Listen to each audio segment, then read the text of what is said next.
नमस्कार, so welcome back to your own channel Wells. आज 21 जुलाई 2026 आज ट्यूसडे का दिन और गिफ्ट निफ्टी आपको 134 पॉइंट्स की नेगेटिव ओपनिंग शो कर रहा है। एशियन मार्केट्स के बारे में बात करें, Dow Jones 64 points plus and Nikkei is almost 2% up.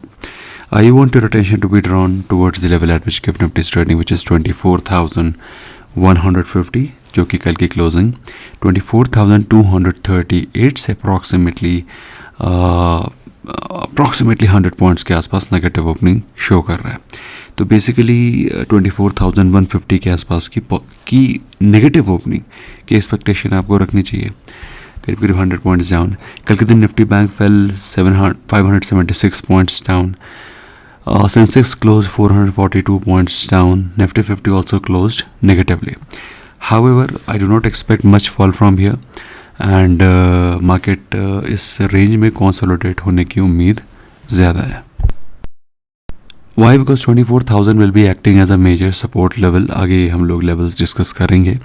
कल के दिन के टॉप गेनर्स के बारे में बात करें, PNB after posting good results stock was up almost 6%, Torrent pharma was 5% up, JSW energy was 5% up, union bank, oil India were also among the top gainers.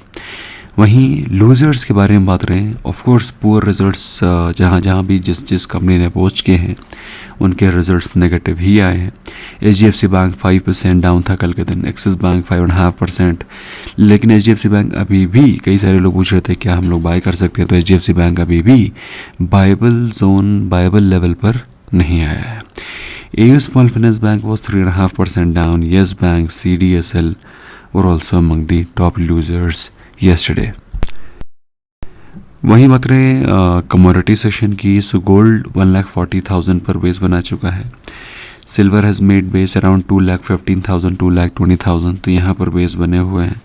So those people who are wanting to buy even lower, तो इस base के breakdown के बाद ही हमें ये possibility है, which I expect to happen very soon, maybe in 10-15 days. In case if it has to fall, so it will be falling by the end of August. In case not, then यहाँ से fresh upside आपको दिखाई पड़ सकती है by maybe couple of months later। Crude कल के दिन ऑलरेडी फ्लैट ही ट्रेड कर रहा था, नेचुरल गैस में भी कोई ज़्यादा खास एक्शन नहीं है, ऑलरेडी काफ़ी वॉलेटिलिटी, काफ़ी अपसाइड क्रूड में आ चुकी है। इट हैज़ रीच्ड ऑलमोस्ट $90 पर barrel.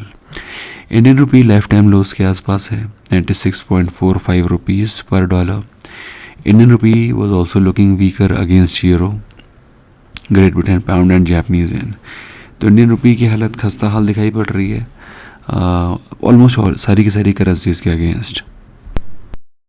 So as discuss for Nifty 50 96 points की गिरावट के साथ क्लोजिंग 2472 पे हुई है। मेजर सपोर्ट 24,000 का है। अगर ये सर्वाइव कर जाता है तो फिर of course possibility of it surviving is very high. और अगर आप देखें 24,200 24,400 रेजिस्टेंस है, मार्केट इसी जोन के बीच में घूम रहा है, it's been almost a month. तो मेरे हिसाब से 24,000 will be acting as a major support level. Similarly bank Nifty के लिए 57,000 एक मेजर सपोर्ट है। अगर ऊपर के लेवल पे 58,000 रेजिस्टेंस है, तो कीप एन आई ऑन 57,000। अगर ये ब्रीच करता है तो ही डाउन साइड की एक्सपेक्टेशन आपको रखनी चाहिए। सिमिलरली सेंसेक्स के बारे में बात करें, 77,500 76,800 are the important support levels. Resistance पे 78,000 is acting as a major resistance. FIS के बारे में बात करें तो कल के दिन FIS ने सेलिंग करी थी 1121 करोड़ की, DIS की तरफ से बाइंग थी 1312 करोड़ की। पुट कॉल रेशो के बारे में बात रहे हैं, 1.42 से 1.28 हो गया है, जो कि बताता है कि अभी भी पुट रेटिंग काफ़ी है। विक्स के बारे में बात रहे हैं तो 13.1 से 12.98 है। यही वो रीज़न है, यही वन ऑफ द रीजंस है जिसकी वजह से मैं आपको बार बार बोल रहा हूँ कि मार्केट में किसी मेजर गिरावट की एक्सपेक्टेशन नहीं रखनी है। कल के दिन पेटीएम के रिजल्ट्स आए हैं, results are okay, I don't find anything negative in results. Paytm का जो प्रॉफिट है वो 80% ग्रो किया है, रेवेन्यू 27% ग्रो किया है। मार्जिन्स में हम देखें तो 3.73 से 8.29% हो गया है मार्जिन। नेट हर जगह परफॉर्मेंस ठीक ठाक है। बट कंपनी बोनस इशू करने वाली थी, तो उस बोनस इशू के प्लान को कंपनी ने कैंसिल कर दिया है। अब रीजंस क्या हो सकते हैं that company knows, but bonus is not going to be issued, इस प्रकार की न्यूज़ है। बजाज हेल्थ के बारे में बात करें तो profit has grown 14.1%, revenue is up 11.3%। Canara HSBC life insurance में अगर आप देखें तो प्रॉफिट में 20% का ग्रोथ है। Net premium income is up 24%, net commission has increase 22%। Overall net results are decent. Rallis India का प्रॉफिट 32% राइज किया है, रेवेन्यू भी 7% राइज किया है। ब्लू स्टोन ज्वेलर्स में भी रिजल्ट्स अच्छे आए, प्रॉफिट आया है 6.96 करोड़, जो कि कंपनी ने पहले 34.5 करोड़ के लॉस पोस्ट किए थे। रेवेन्यू में भी हमको 50% का ग्रोथ दिखाई पड़ रहा है। तो these jewellery companies are performing decently well.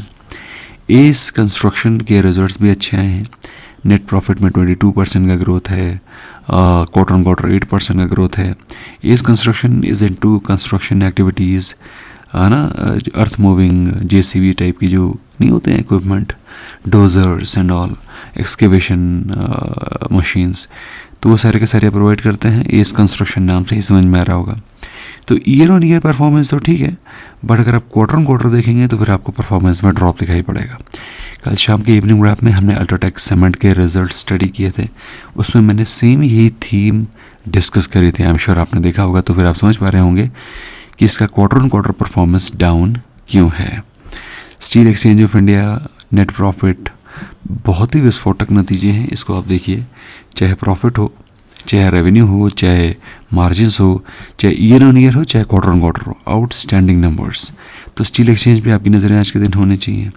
SG mart के रिजल्ट्स बड़े बढ़िया है, प्रॉफिट में हमको ग्रोथ दिखाई पड़ रहा है, रेवेन्यू में ग्रोथ दिखाई पड़ रहा है, मार्जिन्स में भी हमको इम्प्रूवमेंट दिखाई पड़ रहा है, फिर चाहे वो ईयर ऑन ईयर हो या फिर quarter on quarter. Very very nice results which have been posted by SG mart. UltraTech के बारे में हमने कल शाम को डिस्कस किया था, लेकिन उसमें एक और अपडेट है कि UltraTech cement wire and cable business में एंटर करने वाला है। तो वायर एंड केबल बिजनेस एक नया सेगमेंट है जिसमें कि अल्ट्राटेक एंटर करने वाला है। तो मेरे हिसाब से तो ये एक पॉजिटिव न्यूज़ है, बट जब कभी भी किसी नए सेगमेंट में कोई कंपनी एंटर करती है, कोई नए बिजनेस में एंटर करती है, तो मार्केट इसको बहुत पॉजिटिव नहीं लेता है। मार्केट को लगता है ये वेंचर सक्सेसफुल होगा नहीं होगा, पैसा तो इन्वेस्टमेंट किया जा रहा है, बैलेंस शीट से पैसा जा रहा है। So it will be very interesting to see how company performs, but this is the update which you should be aware. वहीं बैड न्यूज़ के बारे में बात रहे तो वॉनबरी में USFDA का इंस्पेक्शन हुआ था। गुड मैन्युफैक्चरिंग प्रैक्टिसेस का उनको 6 ऑब्जर्वेशंस मिले हैं, बट कोई मेजर नहीं है, बट या 6 observations have been raised by USFDA against Wanbury. जो स्टॉक बैन में है वो है काइनीज। आज के दिन जो इंपॉर्टेंट रिजल्ट्स आने वाले हैं उसमें है Bajaj Auto, Bandhan Bank, JSW Infra, अच्छे रिजल्ट्स की उम्मीदें हैं मुझे इससे। Mahindra Financials, Aavas Financiers, Aditya Birla, Sun Life, AMC, Adani Energy Solution से अच्छे रिजल्ट्स की एक्सपेक्टेशन है। इसके अलावा अगर आप देखें तो Anthem Biosciences, ATGL, Canara Robeco, Crystal Indian Hotels, Mastek, MedPlus Health Services, Trident, TVS Motors, Welspun Speciality Solutions, ये वो कंपनीज हैं जिनके आज के दिन रिजल्ट्स आने वाले हैं। कीप एन आई और बैंकिंग स्टॉक्स, क्योंकि बैंकिंग स्टॉक्स में कल के दिन रिजल्ट्स का रिएक्शन दिखाई पड़ा है, बट ये अभी भी अपने बायबल जोन में नहीं आया, तो हो सकता है मार्केट इनको थोड़ा सा और नीचे पुल करने की कोशिश करे। सो कीप एन आई और बैंकिंग कंपनीज, कीप एन आई और निफ्टी बैंक। बाकी कल शाम को जो स्टॉक्स मैंने डिस्कस किए हैं उस पर भी आपकी नज़रें हो सकती हैं। That is all from my side friends, thank you so very much, bye bye for now.